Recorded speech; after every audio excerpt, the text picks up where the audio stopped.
Hello friends, welcome back to our channel.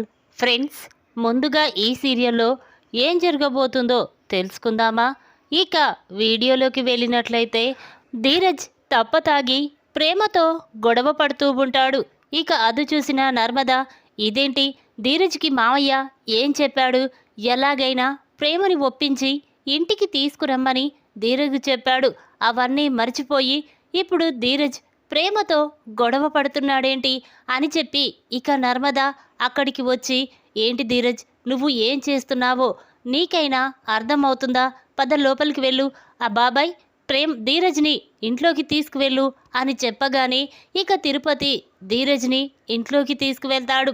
అప్పుడు నర్మద, చూడు ప్రేమ, ధీరజ్ ఏదో ఆవేశంలో నీ గురించి అలా మాట్లాడుతున్నాడే కానీ నువ్వు లేకుంటే ఉండలేకపోతున్నాడు, నిన్ను చూడకుండా బ్రతకలేకపోతున్నాడు.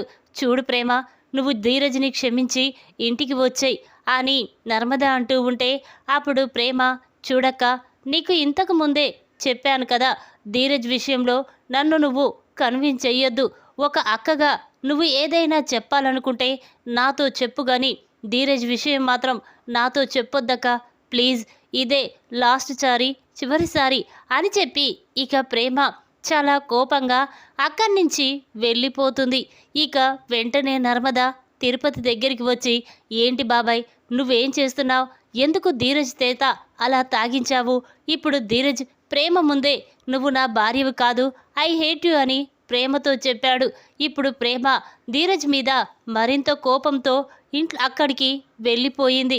ఏంటి బాబాయ్ ఇదంతా అనగానే అప్పుడు తిరుపతి, అమ్మ, వాడేదో బాధలో ఉండి తాగుతున్నాడని అనుకున్నానే కానీ ఇలా చేస్తాడని అస్సలు అనుకోలేదు అని చెప్పి తిరుపతి నర్మద అనుకుంటూ ఉంటారు.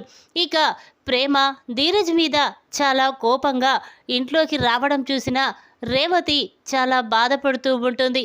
నా కూతురు తన భర్తతో చాలా సంతోషంగా ఉంది అనుకున్నాను, కానీ ఇప్పుడు నా కూతురు అల్లుడు శాశ్వతంగా విడిపోయారు. వాళ్ళు ఎలాగైనా కలపాలి, కానీ ఆ భద్రావతి సేనాపతి మాత్రం వీళ్ళిద్దరినీ శాశ్వతంగా విడదీసి ప్రేమకి మరో పెళ్లి చెయ్యాలని అనుకుంటున్నారు. అదే గనక జరిగితే నా కూతురు జీవితం నాశనమైపోతుంది. ఎలాగైనా వీళ్ళిద్దరినీ ఒకటి చెయ్యాలి అని రేవతి ఆలోచిస్తూ ఉంటుంది. ఇక ఇంతలోనే భద్రావతి సేనాపతి మాట్లాడుకుంటూ ఉంటారు. ఒరేయ్ సేన, ప్రేమ విషయంలో మనం ఇప్పుడే తొందర పడకూడదు. తను ఏది అడిగినా ఏది కావాలన్నా వెంటనే మనం చేసేయాలి. ఎందుకంటే ప్రేమని మనం ఎంత ప్రేమగా చూసుకుంటున్నామో తనకి అర్థం కావాలి. చూడు, తను ఏదైనా చేస్తానంటే ఇప్పుడు మనం వద్దని చెప్తే ప్రేమ మన మీద కూడా కోపం పెంచుకుంటుంది. అందుకే ప్రేమని మనం మాయ మాటలు చెప్పి మన దారిలోకి తెచ్చుకోవాలి. మనం ఎలా చెప్తే అలా చేసేలా నడుచుకునేలా మనం చెయ్యాలి. ఆ తర్వాత ప్రేమకి ధీరజ్ మీద పూర్తిగా అసహ్యం కలిగేలా చెయ్యాలి. ధీరజ్ అంటేనే తను అసహించుకునేలా చేస్తే ఇక ప్రేమ మనం చెప్పినట్టే వింటుంది. ఆ తర్వాత ప్రేమకి మంచి కుర్రాన్ని చూసి పెళ్లి చేద్దాం అని భద్రావతి అంటుంది. ఆ మాటలు విన్న సేనాపతి, సరే అక్క, నువ్వు చెప్పినట్టే చేద్దాం అని చెప్పి ఇద్దరూ మాట్లాడుకుంటూ ఉండగా ఇంతలోనే అటుగా వెళ్తున్న రేవతి వాళ్ళ మాటలు విని ఒక్కసారే షాక్ అయిపోయి చూస్తూ ఉంటుంది. ఇదేంటి, నా కూతురిని అల్లుణ్ణి విడదీసి మళ్ళీ పెళ్లి చెయ్యాలని చూస్తుందా? అలా జరగనివ్వను. ఎలాగైనా వాళ్ళిద్దరినీ ఒకటి చేస్తాను. కానీ ఈ ఇంట్లో వాళ్ళు మొత్తం ధీరజ్ రామరాజన్నయ్య కుటుంబం మీదే పగ పెంచుకుంటున్నారు. ఈ ఇంట్లో నా మాట ఎవరూ వినరు, ఒక మా అత్తయ్య తప్ప. కానీ తను నాలాగే ఏమీ చెయ్యలేకపోతుంది అని రేవతి బాధపడుతూ అక్కడి నుంచి ఇక ఒక్కతే హాల్లో కూర్చొని కన్నీళ్లు పెట్టుకుంటూ ఉంటుంది. ఇక వెంటనే విశ్వ అక్కడికి వస్తాడు. రేవతిని చూసి, ఏంటమ్మా, ఏం జరిగింది? ఎందుకలా కన్నీళ్లు పెట్టుకుంటున్నావు అనగానే అప్పుడు రేవతి, ఏం చెప్పమంటావురా, ఈ ఇంట్లో నా మాట వినేవాళ్ళు, నా బాధ పట్టించుకునేవాళ్ళు ఎవరు ఉన్నారు? ఎవరూ లేరు. నువ్వు, మీ అత్త, మీ నాన్న అందరూ ఒకటే. ప్రేమ ధీరజుల్ని శాశ్వతంగా విడదీసి ప్రేమకి మళ్ళీ పెళ్లి చేయాలని చూస్తున్నారు కదరా. ఇంకా ఏం చెప్పాలి? అని రేవతి అంటూ ఉంటే అప్పుడు విశ్వ, చూడమ్మా, ఈ విషయంలో నేను అత్తయ్యని నాన్నని వ్యతిరేకిస్తున్నాను. ఎలాగైనా ధీరజ్ ప్రేమని ఒక్కటి చెయ్యాలి. అత్తయ్య నాన్నకి తెలియకుండానే ప్రేమని ఇంట్లో నుంచి పంపించేయాలి. వాళ్ళ జీవితాన్ని నిలబెట్టాలి అని విశ్వ అంటాడు. ఆ మాటలు విన్న రేవతి ఒక్కసారే ఆశ్చర్యపోయి చూస్తూ ఉంటుంది. ఒరే విశ్వ, నువ్వేనా ఇలా మాట్లాడేది? ఏంట్రా నువ్వు ప్రేమ ధీరజులని ఒకటి చేస్తానని అంటున్నావా? నేను నమ్మలేకపోతున్నాన్రా అని రేవతి అనగానే అప్పుడు విశ్వ, అవునమ్మా, చెల్లెలి కాపురం కూలిపోతుంటే చూడలేకపోతున్నాను. వాళ్ళిద్దరూ విడిపోతుంటే నేను భరించలేకపోతున్నాను. అందుకే వాళ్ళిద్దరినీ కలపాలని నా కోరికమ్మా. చూడు, నేను మంచిగా మారడానికి కారణం అమూల్యే.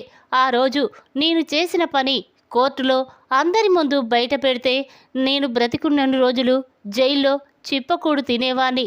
కానీ అమూల్య మాత్రం నా మీద అలా చెప్పకుండా అందరి ముందు నా గురించి మంచిగా చెప్పింది.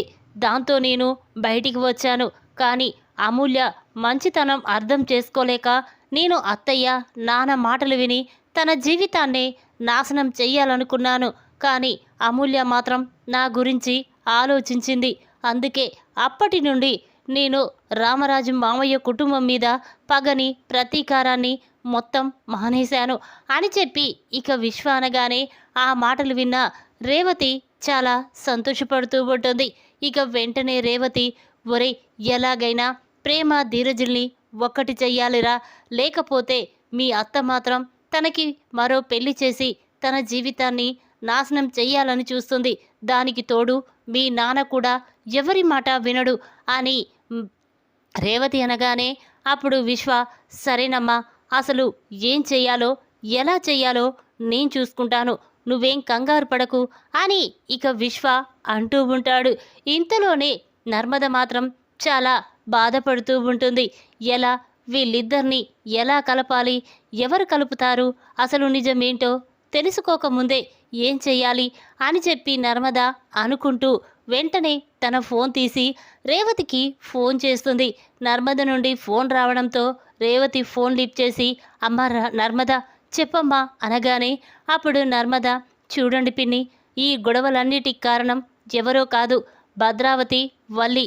వీళ్ళిద్దరి వల్లే ప్రేమ ధీరజుల జీవితం నాశనమైపోయింది. అందుకే వీళ్ళిద్దరినీ కలపాలి అంటే వాళ్ళ నోటి ద్వారానే నిజాన్ని బయట పెట్టించాలి. అందుకు నేను చెప్పినట్టు చేస్తావా పిన్ని? ఇదొక్క సహాయం చెయ్యి అని నర్మద అంటుంది. అప్పుడు రేవతి, అమ్మ నర్మద, ప్రేమ ధీరజులు ఒక్కటవుతారంటే నేను దేనికైనా సిద్ధమేనమ్మా, చెప్పు, ఏం చెయ్యాలో చెప్పు అనగానే అప్పుడు నర్మద, చూడు పిన్ని, భద్రావతి, వల్లి వాళ్ళ నోటి ద్వారా నిజం బయటికి రావాలి అంటే ఒక్కటే మార్గం. నేను చెప్పిన ప్లాన్ని నువ్వు భద్రావతికి తెలియకుండా ఎలాగైనా తనని బయటికి తీసుకురా. నేను కూడా వల్లిని బయటికి తీసుకొస్తాను. ఇక ఏదో ఒకటి చేసి నేను భద్రావతి, వల్లి ద్వారా నిజాన్ని బయట పెట్టిస్తాను అని నర్మద అంటుంది. ఇక ఆ మాటలు విన్న రేవతి, అమ్మ, విశ్వ కూడా పూర్తిగా మారిపోయాడు. ప్రేమ ధీరజులు కలవాలని కోరుకుంటున్నారు. అందుకే ఈ విషయం నేను విశ్వతో కూడా చెప్పేస్తాను. విశ్వ, నువ్వు నేను ముగ్గురం కలిస్తే ఇక ప్రేమ జీవితాన్ని నిలబెట్టొచ్చు అని రేవతి అంటుంది. అప్పుడు నర్మద, సరే పిన్ని, అంతకంటే కావలసిందేముంది, తొందరగా విశ్వ నువ్వు ఇద్దరూ కలిసి ఎలాగైనా భద్రావతిని బయటికి తీసుకురండి అని నర్మద అంటుంది. అప్పుడు రేవతి, సరేనమ్మా అని చెప్పి ఫోన్ పెట్టేస్తుంది. ఇక రేవతి మాత్రం వెంటనే విశ్వ దగ్గరికి వచ్చి, ఒరే విశ్వ, నర్మద ఫోన్ చేసిందిరా, ప్రేమ ధీరజుల్ని ఒకటి చెయ్యాలి అంటే మనం ఒక పని చెయ్యాలి అని చెప్పి ఇక రేవతి నర్మద చెప్పిన విషయం మొత్తం కూడా విశ్వకి చెప్తుంది. దాంతో విశ్వ, సరేనమ్మా, నర్మదక్క చెప్పినట్టు చేస్తే ప్రేమ ధీరజులు ఒక్కటవుతారు. ఇక వెంటనే నేను ఎలాగైనా అత్తను ఒప్పించి బయటికి తీసుకురావడానికి ప్రయత్నిస్తాను.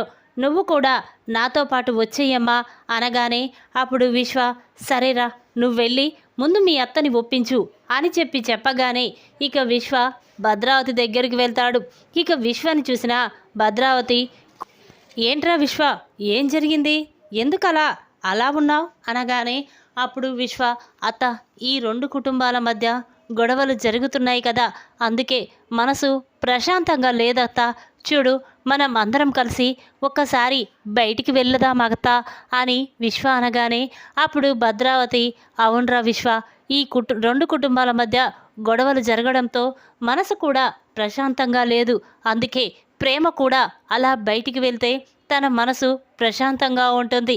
అందరం కలిసి బయటికి వెళ్దాం, రేపు ఉదయాన్నే వెళ్దాం అని చెప్పగానే అప్పుడు విశ్వ, సరే అత్త అని చెప్పి ఇక అక్కడి నుంచి వెళ్ళి వెంటనే నర్మదకు ఈ విషయం చెప్తాడు. దాంతో నర్మద, సరే విశ్వ, రేపు ఉదయం చూసుకుందాం అని చెప్పి ఫోన్ పెట్టేస్తుంది. ఇంతలోనే ఉదయం అవుతుంది. ఈ భద్రావతి, సేనాపతి, రేవతి, విశ్వ, ప్రేమ అందరూ కూడా అలా బయటికి వెళ్తూ ఉంటారు. ఇది గమనించిన నర్మద కూడా విశ్వకి కళ్ళతో సైగ చేస్తుంది. అప్పుడు విశ్వ, సరే అక్క అని చెప్పి ఇక అందరూ కూడా ఒక పార్కుకి వెళ్తారు. అక్కడ కూర్చొని చాలా సరదాగా సంతోషంగా అందరూ గడుపుతూ ఉంటారు, మాట్లాడుకుంటూ ఉంటారు. ఇంతలోనే విశ్వ పక్కకి వెళ్తాడు. ఇక నర్మద అక్కడికి వస్తుంది. విశ్వ నర్మదతో, అక్క, ఎలా, ఇప్పుడు అత్తని నేను పక్కకి తీసుకువెళ్తాను, ఆ తర్వాత ఏం చేస్తావు అక్క అని విశ్వ అనగానే అప్పుడు నర్మద, చూడు విశ్వ, మనం అత్తని పక్కకి తీసుకువెళ్ళేది ఎందుకోసమో కాదు, తన నోటి ద్వారానే ఆ నిజాన్ని బయట పెట్టడం కోసమే అని చెప్పి అనగానే అప్పుడు విశ్వ, సరే అక్క అని చెప్పి విశ్వ ఫోన్ మాట్లాడుతూ ఉంటాడు. ఇక ఇంతలోనే భద్రావతి, ఒరే విశ్వ, ఏం చేస్తున్నావు అక్కడ, ఒకసారి ఇలారా అని పిలుస్తూ ఉంటుంది. అప్పుడు విశ్వ, అత్త, నువ్వే ఇక్కడికి రా, ఆఫీస్ నుంచి ఫోన్ వచ్చింది, ఏదో ముఖ్యమైన విషయం నీతో మాట్లాడాలట, కానీ నువ్వు బిజీగా ఉన్నావని ఎంత చెప్పినా వినకుండా వాళ్ళు నీతో మాట్లాడాలనుకుంటున్నారు అని విశ్వ అనగానే అప్పుడు భద్రావతి, ఒరే, ముందు ఆఫీసు, ఆ తర్వాత ఎంజాయ్, ఇటివ్వరా ఫోను అని చెప్పి ఇక భద్రావతి విశ్వ దగ్గరికి వెళ్తుంది. ఇక ఇంతలోనే విశ్వ, అత్త, ఫోన్ కట్ అయిందత్త, ఆగు, మళ్ళీ ట్రై చేస్తాను అని చెప్పి ఇక విశ్వ భద్రావతిని అలా ముందుకు తీసుకువెళ్తూ ఉంటాడు. ఇక ఇంతలోనే వల్లి, నర్మద అక్కడికి వస్తారు. ఇక వాళ్ళని చూసిన భద్రావతి కోపంతో రగిలిపోతూ ఉంటుంది.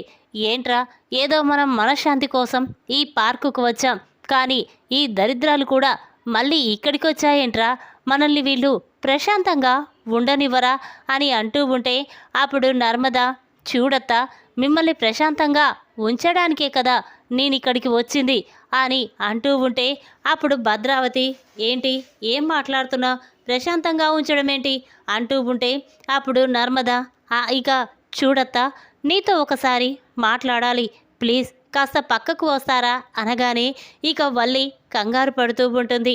అదేంటి నర్మద, నన్ను కూడా ఇక్కడికి తీసుకొచ్చావు, ఇప్పుడు భద్రావతి అత్తతో మాట్లాడాలంటున్నావు, ఏ విషయం గురించి అని అంటూ ఉంటే అప్పుడు నర్మద, చెప్తాను కదక్క, ఒకసారి ఇలా పక్కకు వస్తారా అని చెప్పి నర్మద భద్రావతి వల్లిని పక్కకి తీసుకువెళ్తుంది. ఇక ఇంతలోనే అక్కడ ఉన్న ధీరజ్ అందరూ కూడా భద్రావతి వల్లిని తీసుకొని ఒక పక్కకి వెళ్తుంది. ఇక ఇంతలోనే అక్కడ ధీరజ్, సాగర్, చందు అందరూ ఉండడం చూసిన భద్రావతి వల్లి ఒక్కసారి షాక్ అవుతుంది. ఇదేంటి, నాతో ఏదో మాట్లాడాలని చెప్పావు, ఇక్కడ వీళ్ళందరూ ఉన్నారేంటి అని అంటూ ఉంటే అప్పుడు ధీరజ్, చెప్తానమ్మా, చెప్తాను కదా అని చెప్పి ఇక వెంటనే వాళ్ళు భద్రావతి వల్లిని తీసుకొని అక్కడి నుంచి వెళ్ళిపోతారు. ఇక అది చూసిన భద్రావతి, ఏం చేస్తున్నావు, ముందు వదలండి అని అంటూ ఉంటుంది. అప్పుడు ధీరజ్, చెప్తాను పెద్దమ్మా, అన్నీ నీకు చెప్తాను కదా అని చెప్పి ఇక వాళ్ళిద్దరినీ తీసుకువెళ్ళి ఒక రూమ్లో బంధిస్తారు. ఇక అది చూసిన భద్రావతి, ఒరే, ఏంట్రా, నన్ను నమ్మించి మోసం చేస్తారా, అయినా శ్రీవల్లినెందుకురా నాతో పాటు ఇక్కడుంచారు అనగానే అప్పుడు చందు, చూడు పెద్దమ్మ, తను కూడా నీలాగే కుట్రలు కుతంత్రాలు చేస్తుంది కదా, మా కుటుంబాన్ని నాశనం చేయడం కోసమే నన్ను పెళ్లి చేసుకొని మా ఇంట్లో అడుగు పెట్టింది, అందుకే ఈ గొడవలన్నిటికి కారణం మీరిద్దరని మాకు ఎప్పుడో తెలిసిపోయింది, అందుకే మీ నోటి ద్వారానే నిజాన్ని బయట పెట్టాలనుకుంటున్నాం అని చందు అంటాడు. అప్పుడు భద్రావతి, ఒరే నిజాన్ని బయట పెట్టడం ఏంటి, ఏం మాట్లాడుతున్నావు అనగానే అప్పుడు చందు, నిజం మాట్లాడుతున్నాను పెద్దమ్మ. నువ్వు శ్రీవల్లి ఒకటయ్యి మీరిద్దరూ కలిసి ప్రేమ ధీరజులని శాశ్వతంగా విడదీయాలని చూశారు. ఎలాగైనా ప్రేమని మీ ఇంటికి తీసుకువెళ్ళాలని చూశారు.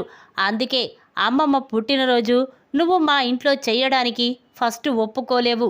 కానీ ఆ తర్వాత ఈ ప్లాన్ తెలిసిన తర్వాత నువ్వు అమ్మమ్మ పుట్టినరోజుని మా ఇంట్లో చెయ్యాలనుకున్నావు.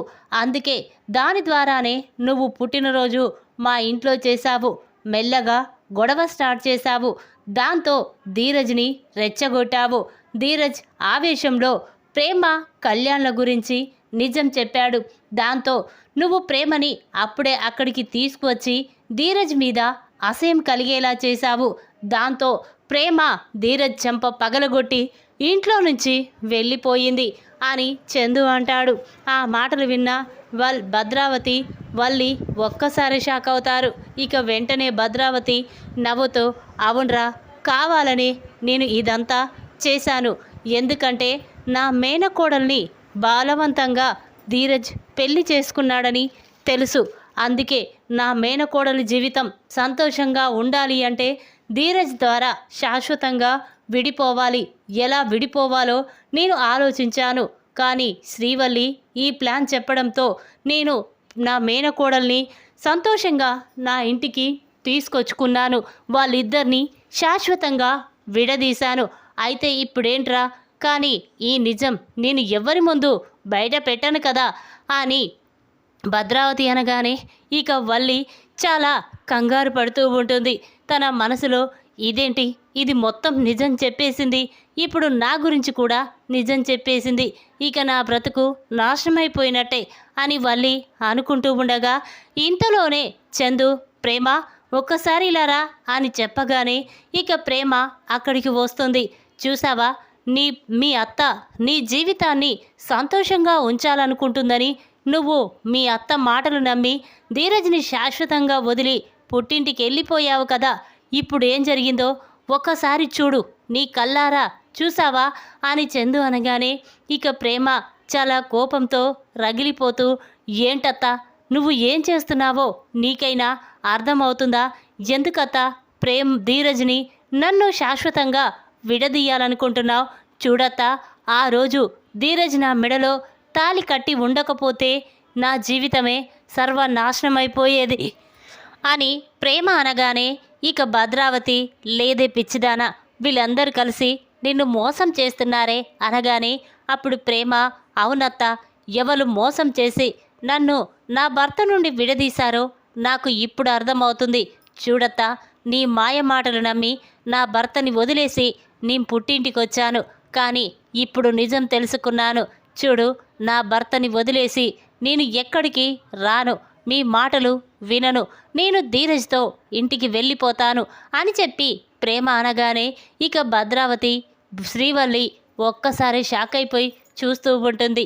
ఇక వెంటనే విశ్వ, అత్త చాలత్త, ప్రేమ జీవితాన్ని నేను నిలబెట్టాను, అంతకంటే నాకు ఇంకా ఏం కావాలి అని చెప్పి ఇక విశ్వ భద్రావతి వల్లి విడిపించి అక్కడి నుంచి తీసుకువెళ్తూ ఉంటే, ఒరే విశ్వ, ఏంట్రా నువ్వు ఇలా తయారయ్యావిట్రా? వాళ్ళ ఇంటి మీద ఎంతో కోపంగా ఉండేటోనివి, అలాంటిది ఇప్పుడు వాళ్ళు చెప్పినట్టు వింటున్నావా? అసలు నువ్వు నా మేనల్లుడివేనా అని అంటూ ఉంటే అప్పుడు విశ్వ, చూడత్తా, ఎవరి మాట వినాలో ఎవరి మాట వినకూడదో, ఎవరి మాట వింటే జీవితం సంతోషంగా ఉంటుందో నాకు పూర్తిగా అర్థమైపోయిందక్క. ఇక నా గురించి నువ్వేమీ ఆలోచించొద్దు అని విశ్వ అక్కడి నుంచి వెళ్ళిపోతూ ఉంటే ఇక ధీరజ్ మాత్రం, విశ్వ, నువ్వు మారినందుకు నాకు చాలా సంతోషంగా ఉంది. నీ వల్లే ప్రేమ ఇప్పుడు నన్ను పూర్తిగా అర్థం చేసుకుంది. చాలా థ్యాంక్స్ విశ్వ అని చెప్పి ఇక ధీరజ్ విశ్వాని హగ్ చేసుకొని చాలా సంతోషపడుతూ ఉంటాడు.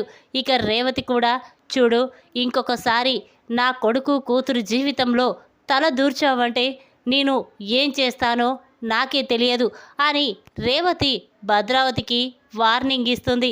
ఇక అది చూసిన భద్రావతి ఒక్కసారి స్టన్ అయిపోయి చూస్తూ ఉంటుంది. ఈ విధంగా భద్రావతిని కిడ్నాప్ చేసి తన నోటి ద్వారా అసలు నిజం ప్రేమ ముందు బయట పెట్టిన నర్మద, విశ్వ, రేవతి. ఈ వీడియో కనుక మీకు నచ్చినట్టయితే లైక్ చేయండి. మరిన్ని వీడియోల కోసం మా ఛానల్ని తప్పకుండా సబ్స్క్రైబ్ చేసుకోండి. Thanks for watching.